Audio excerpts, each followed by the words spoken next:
Tanpa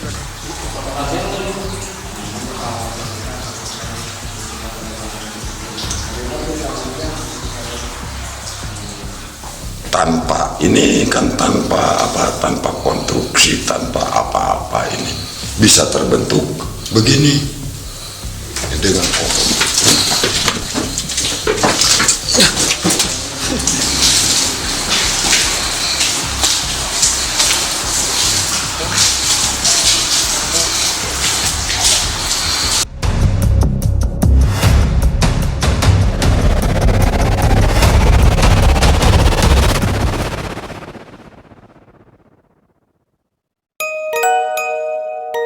Assalamualaikum warahmatullahi wabarakatuh.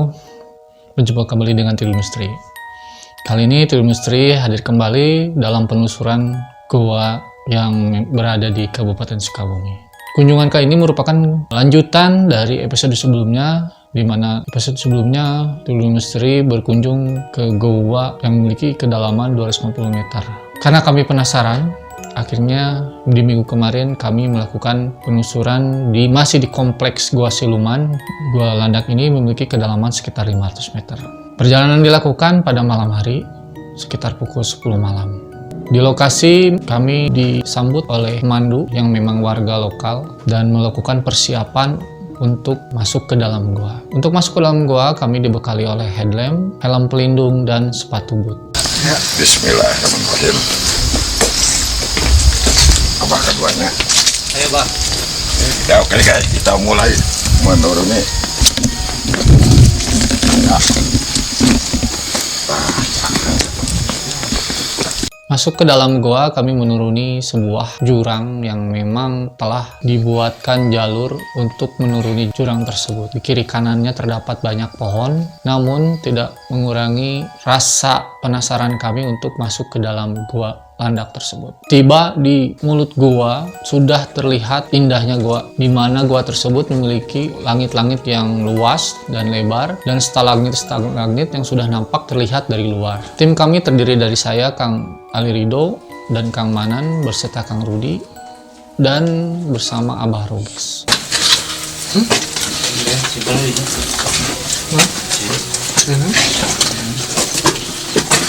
Lempet ke Abah.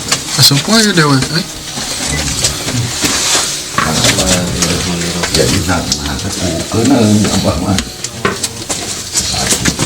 Perjalanan memasuki Gua Landak ini kita harus masuk ke dalam lubang yang sempit, di mana kiri kanannya terdapat batu-batu yang tajam.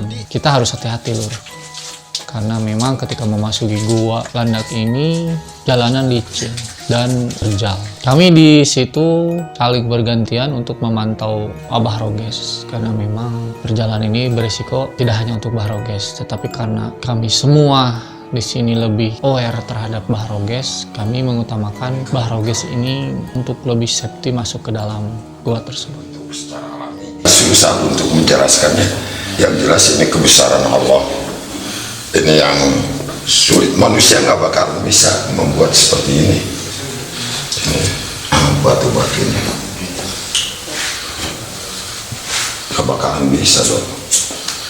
Bahwa kita itu tidak ada apa-apanya sebagai makhluk itu. Iya. Jelas ini. Lanjut, Bah. Lanjut aja. Sambil jalan. Sorry guys, ini helmnya mana? Tiba di ujung pertama Gua Landak ini, kami disuguhi pemandangan stalagmit-stalagmit yang begitu indah, begitu alami.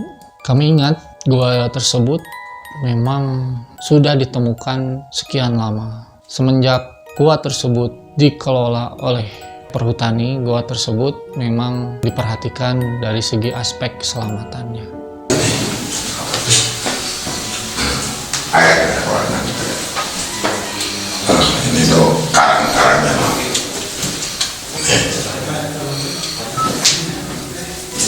Gimana? Karangnya dong. Bagus dong. Bagus ya karang-karang. Di atas juga ada lubang kemana. Yang begitu megah, tanpa ini kan tanpa konstruksi, tanpa apa-apa ini bisa terbentuk begini dengan kokohnya, dengan indahnya. Arsitektur sendiri belum tentu bisa seperti ini. Iya. Gitu. Hasil alam. Nggak bakalan ada bagaimanapun juga. Oke, kalau Kang Manan gimana Kang Manan? Ya, saya Pendapatnya? habis kata-kata Mas Dok. Ya, Kang Ian gimana Kang Ian? Amazing, ini luar biasa. Luar biasa. Kang Rudi ada yang mau dikatakan? Pokoknya gak bisa diucapkan dengan kata-kata. Pokok. Subhanallah.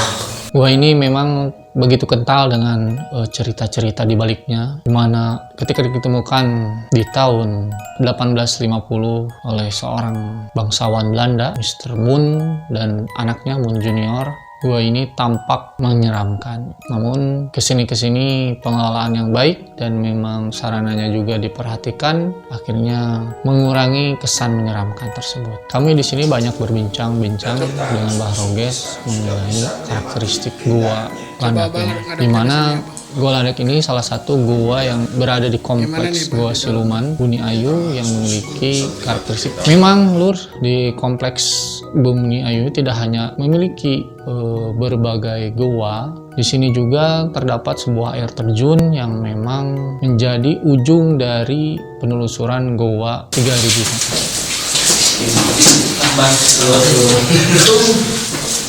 Dadakan. Awas. Hujan, ada tumpul.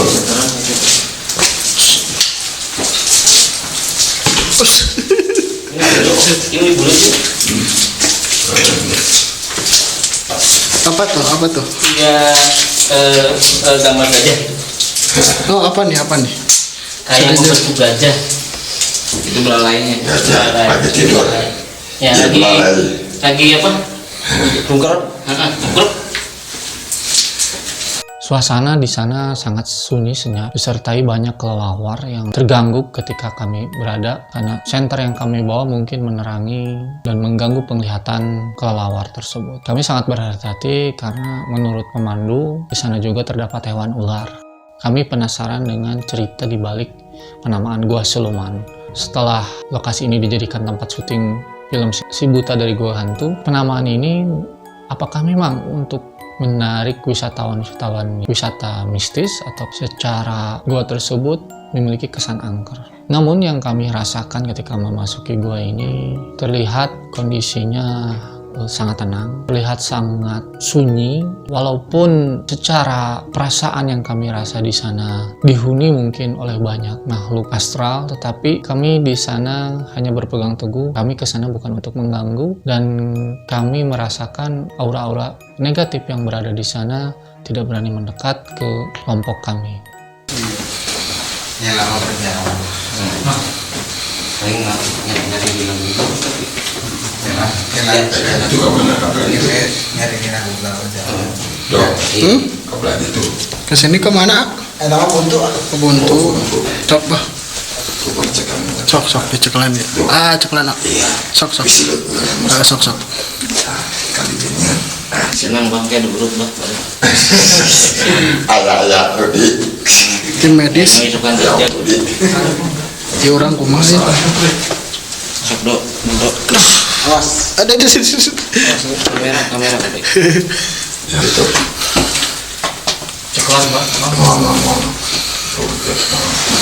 Abah sedang berjuang mati-matian guys. Tadi macam tadi apa-apaan. Mana dia itu? Yang itu. Iya betul. Punggung awas. Tunggu. Hati-hati. Ya. Punggung dok. Kepala mana itu pakai helm. Mas kepala dok. Kena siram meraya gitu, mentok punggung. Kiri ah. Kaki kiri. Naik kiri naik.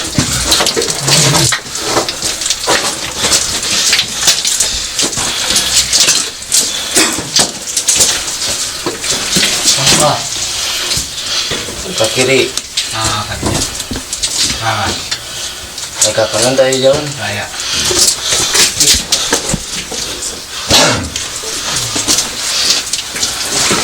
Yang punya Kesan di Gua Landak memang gua ini dibandingkan dengan gua yang sebelumnya kami masuki yang memiliki kedalaman 250 meter memang terlihat lebih areanya lebih kecil, lebih sempit dan memiliki kesan yang lebih angker mungkin ya dibanding gua sebelumnya.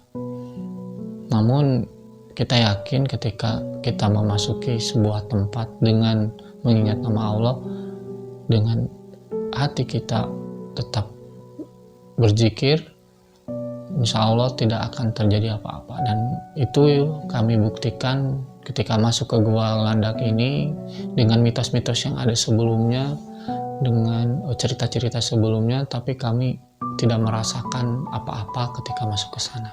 Kami merasakan begitu sangat terpukau dan takjub atas kekuasaan Allah, semakin menambah keimanan kami gimana ciptaan-ciptaan Allah baik di langit maupun di bumi, dan perut bumi ini yang kami kunjungi begitu nyata dan begitu indah. Tidak ada seorang pun yang dapat membuat dan menciptakan keindahan yang diciptakan oleh Allah Subhanahu wa Ta'ala. Mudah-mudahan dengan penelusuran yang kami lakukan ke gua tersebut, dulur-dulur semua semakin bersama-sama kita untuk mempercayai bahwa Tuhan itu ada, bahwa kita selaku manusia di dunia ini yang hidup di bumi ini tidak ada apa-apa dibandingkan pencipta kita.